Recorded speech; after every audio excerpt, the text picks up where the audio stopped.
के साथ कर लेते हैं क्योंकि अच्छी खासी मुनाफा वसूली यहां पर जारी है। इस वक्त अगर आप देखें तो 2.5 से 3% की गिरावट है। फ्राइडे को हमने 7% की गिरावट आते हुए देखी थी, एक हफ्ते में 12% डाउन। और अगर इस साल में अब तक की बात की जाए तो कच्चा तेल करीबन 15% की गिरावट दिखा चुका है और यह तीसरा ऐसा साल है जब कच्चे तेल में लगातार मुनाफा वसूली है। प्रॉबल क्लियरली जिस तरह का सेल ऑफ यहां पर मार्केट्स में है, कैसे देखते हैं आप करंट प्राइसेस? क्योंकि ज्यादातर रिपोर्ट्स अब ये सजेस्ट कर रही हैं कि अगर यूएस क्रूड प्राइसेस 60 ब्रेक करते हैं तो फिर हम 58, 55 की तरफ जा रहे हैं। एब्सोल्युटली जिस लेवल का बियरिशनेस अभी दिख रहा है क्रूड में, that is obviously extremely worrying. एक तरह से थियोरेटिकली अगर आप देखें तो इंडिया के लिए क्रूड प्राइसेस कम होना एक पॉजिटिव होता है, लेकिन वो हमेशा एक लेवल तक होता है, क्योंकि हम लोग ऑब्वियसली 80% के आसपास, 80% के आसपास क्रूड हम लोग इंपोर्ट करते हैं। तो क्रूड में गिरावट होना एक तरह से तो इंपोर्ट बिल के लिए और मार्जिन पर्सपेक्टिव से पॉजिटिव होता है, लेकिन इसका एक जो सिग्नल आ रहा है कि इट्स इम्प्लाइज की इकोनॉमिकली आपकी जो फ्यूल डिमांड है ग्लोबली, उस पे अगर सवाल उठ रहे हैं तो देन उसका इम्पैक्ट रिफाइनिंग मार्जिन्स पे भी आएगा, उसका इम्पैक्ट आपके गैस प्राइसेस या सप्लाई एनवायरनमेंट में भी आएगा eventually. So we'll have to see कि मतलब ये बैलेंस कहाँ स्ट्राइक होता है। As of now very clearly ये जो गिरावट है, फ्रैंकली 75 के नीचे जो क्रूड चला गया है, अभी now it is trending at around 60। ये $15 obviously is a big hit for upstream companies as well. अगर आपको याद हो, जब क्रूड बढ़ रहा था तब गवर्नमेंट ने एक विंडफॉल टैक्स लगा के 75 पे कैप कर दिया था। तो क्रूड जब तक उसके ऊपर था तब तक बहुत फर्क नहीं पड़ रहा था अर्निंग्स में, बिकॉज स्ट्रीट ने 75 का ही रियलाइजेशन लिया था। लेकिन अब जो है, every dollar decrease typically stand alone earnings पे अराउंड 1.3 to 1.5% का इम्पैक्ट लेके आता है अपस्ट्रीम अर्निंग्स पे। So that really has negative impact. लेकिन ओएमसीज जो है, ऑयल मार्केटिंग कंपनीज, उनके लिए अभी फ्यूल रिटेल मार्जिन पे ये ऑब्वियसली बड़ा पॉजिटिव रहेगा। जो इंटरनेशनल पेट्रोल और डीजल प्राइसेस हैं, उनमें हर डॉलर की जो गिरावट होती है उससे करीबन 50 से 55 पैसे पर लीटर की आपकी बढ़त होती है मार्जिन में, अज्यूमिंग कि आप प्राइसेस वो पास ऑन नहीं कर रहे हो, जो अभी है सिचुएशन। अब उसमें गवर्नमेंट अगर उनको प्राइस घटाने बोलता है और जीआरएम्स कितना गिरते हैं, इंटीग्रेटेड मार्जिन कहाँ खड़े होते हैं, वो सब अभी क्वेश्चंस थोड़े मुश्किल हैं आंसर करना। But on the face of it I would say अभी पॉजिटिव है from a oil and gas sector perspective. But जो आपने बताया कि डायरेक्शनली अगर 55 और उस लेवल तक जाता है, उससे सजेस्ट ये होगा कि ओवरऑल इकोनॉमी में बहुत पेन है। तो उसके इम्पैक्ट्स अभी आई थिंक मुश्किल है बताना, but those will be negative. Well absolutely, जैसे आपने कहा 55 अगर जाता है तो कंज्यूमर्स के लिए अच्छा है, लेकिन वो ये भी दर्शाएगा कि इकोनॉमी में यहाँ पर पेन है। प्रबल, आपने ब्रीफली टच किया और वो मेरा अगला सवाल भी होने वाला था। सरकार लगातार ये कहती है कि पहले ये बात होती थी कि ओएमसीज की बैलेंस शीट यहाँ पर ठीक हो जाए, अब वो हमने काम होता हुआ देखा है। देन हम एक चीज़ सुनते हैं कि प्राइसेस अगर यहाँ पर सस्टेन होंगे तो शायद एक इम्पैक्ट यहाँ पर पेट्रोल डीजल प्राइसेस में देखने को मिलेगा। अब आपको लगता है शायद वो समय ज़्यादा करीब है, क्योंकि एक कांस्टेंट सेंस बनती हुई नजर आ रही है कि crude oil prices of highs रहेंगे?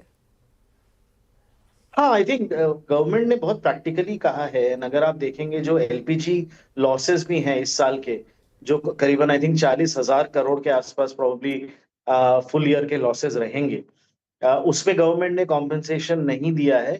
बट उसकी जगह obviously companies were able to make slightly above, actually well above normal marketing margins, तो वो कहीं पे बैलेंस आउट हो रहा था।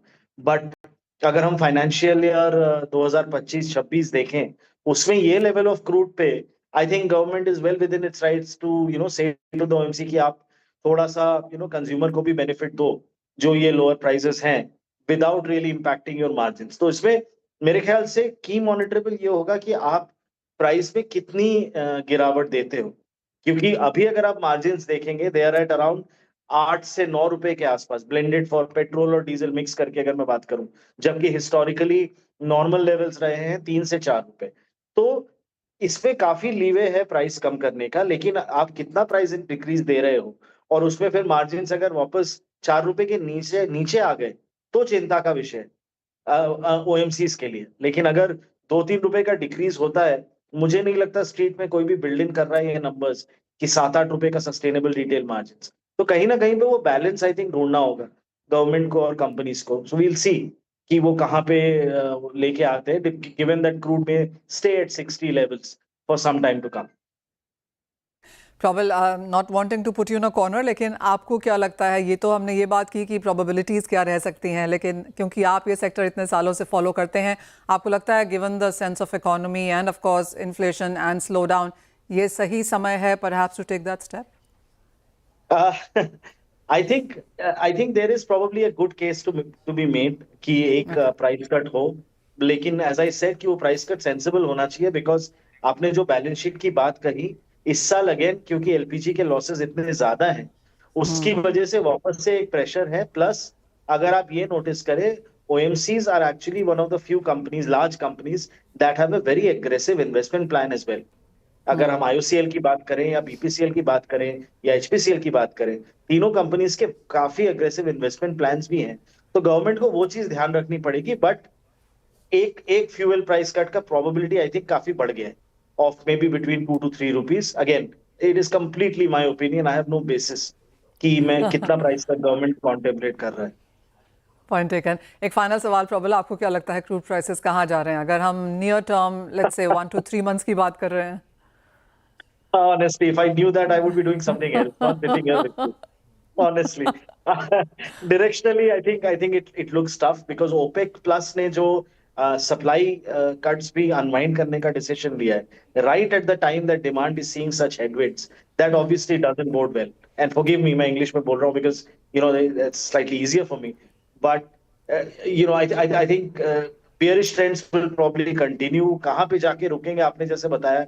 एक इंपॉर्टेंट इसमें एस्पेक्ट ये है कि यूएस जो शेल प्रोडक्शन, वहां के जो प्रोड्यूसर्स हैं, वहां के जो मेजर कंपनीज हैं, दे हैव रिपीटेडली स्टेटेड कि 65 के नीचे it starts to become tough because the overall costs don't allow for production to sustain. And as you know, US का मार्केट ऐसा है where the reaction to prices happens very quickly, the adjustment of production, the adjustment of volumes. तो एक वो balancing factor हो सकता है कि that can act as a natural hedge कि 60 के नीचे क्रूड शायद बहुत ज्यादा सस्टेन नहीं हो, क्योंकि देन यूएस शेल में आपको शायद पेन दिखना शुरू हो जाए, which will be counter productive.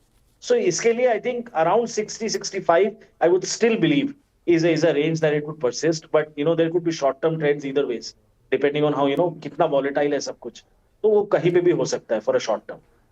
Oh well, absolutely. जी हाँ, जिस तरह के मार्केट हैं उनको कॉल करना बहुत मुश्किल है, but thank you so much probable for making sense of it कि कहाँ बाजार जा सकते हैं, क्या इम्पैक्ट है, क्या चैलेंजेस हैं, और शायद कुछ अपॉर्चुनिटीज़ भी यहाँ पर निकलती हुई आ सकती हैं इंडियन कंज्यूमर के लिहाज से, जहाँ पर पेट्रोल डीजल के प्राइसेस शायद कम किए जा सकते हैं. वेल, ये तो बात हुई